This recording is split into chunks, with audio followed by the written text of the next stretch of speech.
पद्धतीची विनंती आमचे चिमन भावाने आम्ही सर्व सहकार्याने केली।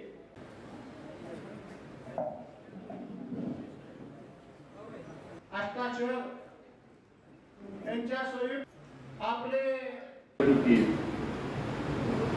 शाहू महाराजांचं तिकीट काँग्रेसचं ठरल्यावर शिवसेनेने तात्काळ निर्णय घेतला की आमचा दोन्ही मतदारसंघ आमचे होते, त्यातला एक मतदारसंघ आमचा कमी झाला म्हणून आम्ही पश्चिम महाराष्ट्रातलाच मतदारसंघ घेणार आणि तो काँग्रेसचा होता म्हणून काँग्रेसचा सांगली हा मतदारसंघ त्यांनी गडबडीत येऊन उमेदवार देखील जाहीर केला।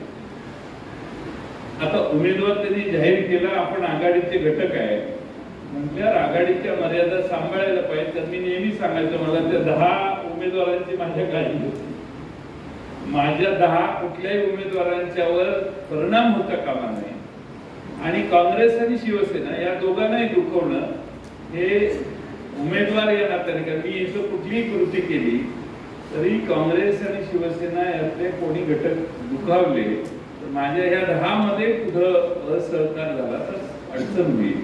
त्यामुळे दोन्ही पक्षाच्या नेत्यांना आम्ही सांगितलेलं होतं की आघाडीचा धर्म आम्ही पाळू। आघाडीचा धर्म पाळण्यासाठी मी स्वतः काही ठिकाणी सभा घेतल्या, अनेकांनी आघाडीचा धर्म म्हणून शिवसेना उद्धव ठाकरे गटांच्या आपल्या पैलवानांचं काम केलं, चंद्रहार पाटलांचं, काही ठिकाणी स्थानिक प्रश्नामुळे दुसरी काम काही लोकांनी केली। आता प्रत्येकाला काही आपण मला एक फार वेळ नव्हता की इतर ठामपणाने सांगलीत बसावं आणि कुणी काय करावं हे सांगत बसावं। एकदा दोनदा सांगायचा मी प्रयत्न केला, उद्धव ठाकरे आलेले त्यावेळी भाषणात सांगायचा प्रयत्न केला, तर त्यानंतर लोकांनी आपापल्या सोयीप्रमाणे काम केलं। त्याचा एकदा आढावा आपल्याला जिल्ह्याची बैठक घेऊन आपण घेऊया कधीतरी पुढच्या 8-10 दिवसात। पण त्यामुळं समज गैरसमज एवढे मोठे झाले की लोकांना असं वाटायचं की ह्यांनीच काहीतरी केले, आपला काही संबंध। मी आता नाव घेतलं तर ते लोक नाराज होतील त्या जिल्ह्यातली, पण 1-2 ठिकाणी मी सूचना केलेली आहे, असं नका करू, असं करा, हे नका करू, हे करा। तर ते निर्णय झाल्यावर एकदा निर्णय झाल्यावर बदल नाही। त्यामुळे आपण सगळ्यांना शेवटी सोशल मीडियावर एवढे विद्वान कामाला लागले की काही विचार नका, की काय म्हटलं हे असतं, तदनुषंगिक काही घटना होत असतात। मला माझ्या 10 उमेदवारांची काळजी होती। 10 उमेदवारांसाठी मी त्याच्यावर कधीच काय बोललो नाही, काय असेल ते आता सहन करायचं म्हटलं। पण 10 उमेदवारांच्या मध्ये 8 उमेदवार विजयी झाले, 9ही झाला असता म्हणजे फार प्रचंड महत्व, प्रचंड चांगली निवडणूक राष्ट्रवादी काँग्रेसने लढवली आणि या सगळ्याचं श्रेय मी फार जवळून बघितलं पवार साहेबांच्या महाराष्ट्रातल्या प्रभावाला जातं। पवार साहेबांचा एवढा प्रचंड प्रभाव महाराष्ट्रात, नगर जिल्ह्यात, बीड जिल्ह्यात, जळगाव जिल्ह्यात, नाशिक जिल्ह्यात, पुणे जिल्ह्यात तर आहे, सातारा जिल्ह्यात आपल्या भागात आहे, पण इथं आपण उमेदवार उभे केलेले त्या सर्व ठिकाणी, वर्ध्याला अमर काळे म्हणून काँग्रेसचे आमदार होते, माजी आमदार, त्यांना आपल्या पक्षाकडून आपण उमेदवारी दिली। तिथं भर उन्हाच्या दुपारी 3-3.5 तास पवार साहेब हे उमेदवाराच्या मिरवणुकीत सहभागी झाले। 47-46 काल अमर काळे सांगत होते 43-47 डिग्री सेंटीग्रेड तापमान असताना फार मोठ्या प्रमाणात अमर काळेंच्यासाठी पवार साहेबांनी वेळ दिला। त्यामुळं 83व्या वर्षी 84व्या वर्षी एवढी जिद्द पवार साहेबांच्या अंगात आहे। आजच आता ते म्हटलेले आहेत की हे महाराष्ट्रातलं सरकार बदलण्याचं काम आता आपल्याला करायचं।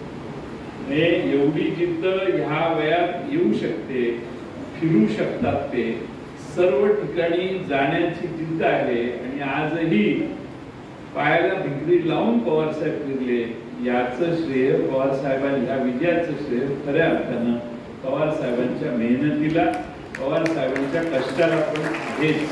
किंबहुना त्यांच्यामुळेच आपला हा पक्ष आज या स्तरावर आलेला आहे। आणि म्हणून मी नेहमी सांगायचो की सगळे उमेदवार सगळे नेते गेल्यावर आपली संख्या 5 झाली तरी भरपूर झालं.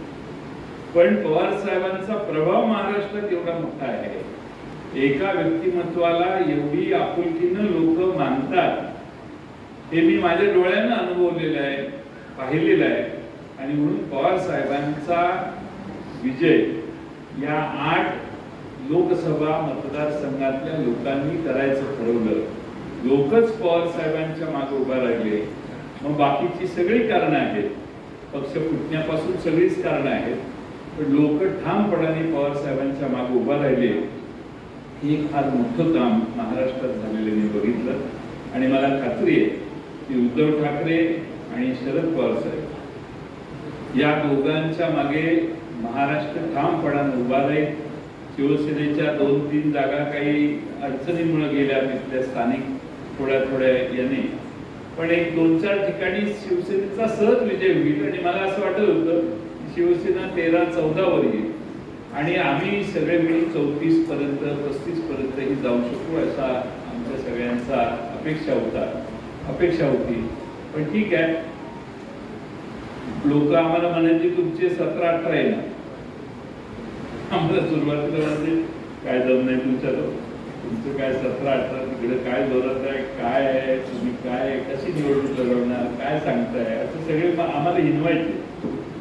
17-18 येणार, पण गेम पलट. त्यामुळं जनता जनार्दन किती महत्वाची आहे हे तुम्ही सगळ्यांना लक्षात घ्या. जनतेच्या मनाविरोधी जाऊन कधी काही करू नये. जनता तुम्ही खरेदी करू शकत नाही. खरेदी केल्यानंतर जनता काय करेल याचा नेम नसतो. आणि त्यामुळं जनतेला कधी गृहीत धरू नये. जनतेच्या बद्दल आपुलकी आणि नम्रताच पाळली पाहिजे. आणि लोक जो निर्णय देतील तोच नम्रतेनं मान्य करणं हे आपल्या सगळ्यांच्या दृष्टीने हिताचं असतं.